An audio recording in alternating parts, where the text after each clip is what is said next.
Welcome into a Tuesday edition of Hittin Hard with Jon Chuckery here on Locked On Sports Atlanta. Today on the show, we'll take a look at Pro Football Focus's offensive line rankings. What will the Falcons be from a pass-run split this year offensively? And life without Ozzie has to start now for the Atlanta Braves. It's all next. It's Hittin Hard with Jon Chuckery on Locked On Sports Atlanta. This is Hittin' Hard with Jon Chuckery, part of Locked On Sports Atlanta. And it starts now.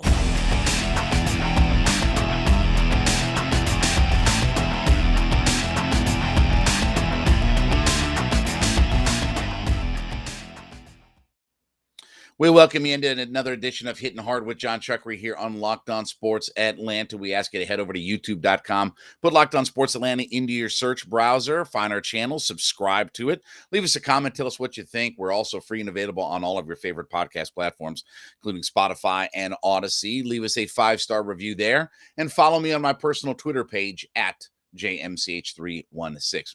So we've been taking a look at Pro Football Focus and their unit rankings in the NFL and seeing where the Falcons come along this year in these different positional groups. So today we're going to take a look at, they came out with their offensive line rankings. Okay. All right. So their tier 1, which is minor or no weaknesses. Well, I don't think that's quite where the Falcons rank. They've got the Eagles number 1, the Browns number 2. They got the Detroit Lions number 3. Who's that guy playing right tackle? Penei Sewell. Could we have taken him? Anyway. Look at this. Number 4 is the Tampa Bay Buccaneers. But they lost guys, and they had Ali Marpet retire. And, that's right. They have a first-team all-tackle player in Tristan Wirfs. I keep forgetting about those kinds of things. Silly me that they drafted a guy high, and he worked out to be for. Anyway, tier 2, high floor, Packers, Cowboys. Well, we're probably not quite there yet. High-end potential. Maybe the Falcons fallen. Nope. Jets, 49ers, Commanders, Broncos, Ravens. At least one good tackle. Giants, Vikings, Bills, Saints, Texans, Dolphins, Panthers.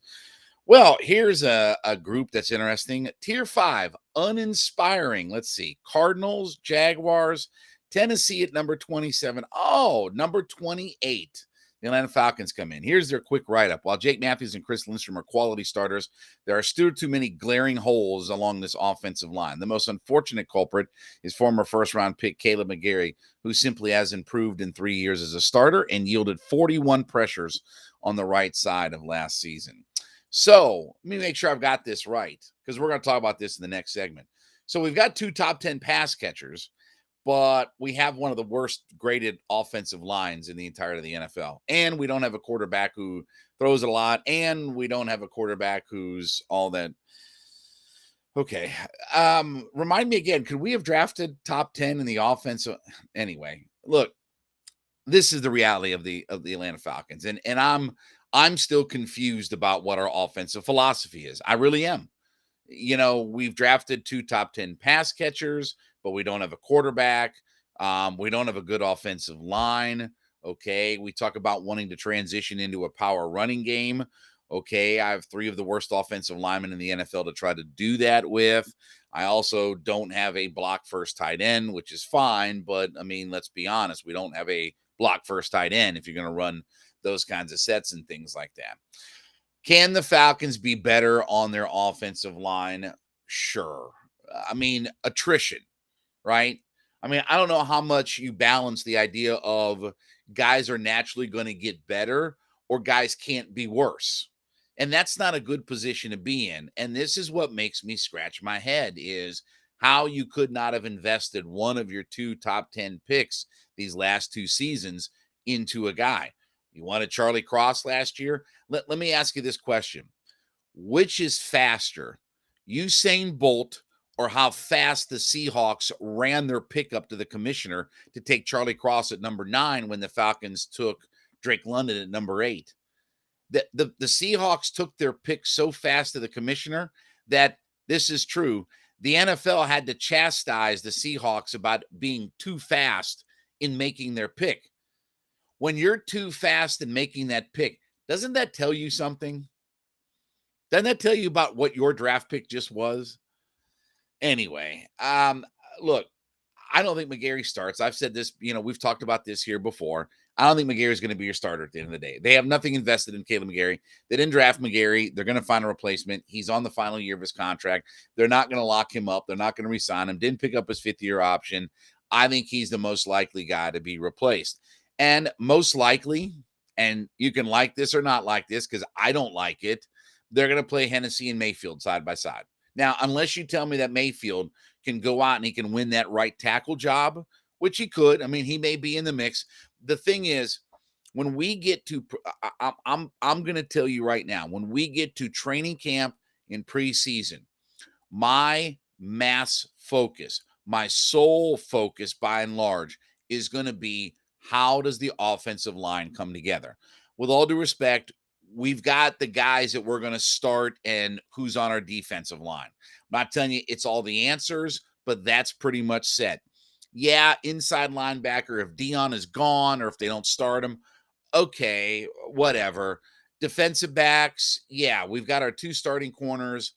We probably have our two starting safeties, fine. Running back, okay, there's only one. We'll talk about this next. There's only one running back spot that's up for grabs. Wide receiver, okay, whatever.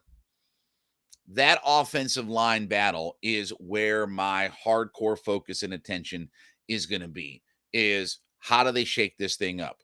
Because if you're going to tell me that they're just going to run it back, that they're just going to line up the same five guys, why am I going to expect a different result out of this team? Why am I going to expect, yes, they'll be better? Like, for instance, okay, Jalen Mayfield might not be the worst left guard in the entirety of the NFL, but he might only be the seventh worst guard in the entirety of the NFL. Kaleb McGary might not be one of the worst right tackles in the NFL. Maybe he's only the sixth worst right tackle in the NFL. Matt Hennessy might not be the worst center in the NFL. Maybe he's the 10th worst center, and that's being probably charitable. But you understand what I'm saying?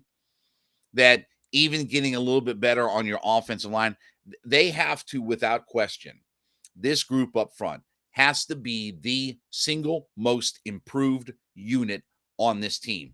If it does not start with the offensive line is the most improved group, not your corners, not your safeties, not your linebackers, even more than your pass rush, because you feel like they can't be worse in their pass rush, right? They're going to dumb their way into more than 18 sacks. But you're not going to get anything fixed offensively if that group doesn't play well up front. And we could talk about, and we'll give the numbers out in the next segment about transitioning from pass to run and all that kind of stuff. It all sounds great. And you've drafted two top 10 pass catchers. I'd love to tell you that, hey, we got back-to-back top 10 pass catchers. We're going to drop back and throw it, and we're going to get those guys going all over the field. Oh, except that we don't have a quarterback. We don't have an offensive line that can block and pass protection. Okay, other than that, Mrs. Lincoln, how'd you enjoy the play? So if this is not the most improved group, even more than the pass rush, if this is not the most improved group, you're going to be stymied offensively. You don't have Matt Ryan to bail you out. You don't have the great wide receivers to bail you out. You don't have those guys here anymore. So I'm not surprised where the Falcons' offensive line ranked, but you better tell me that there's going to be some mass improvement this year. All right, when we get back, we're going to take a look at historically the breakdown of pass versus run in the Atlanta Falcons offense and where that could be this year. It's Hitting Hard with Jon Chuckery on Locked On Sports Atlanta.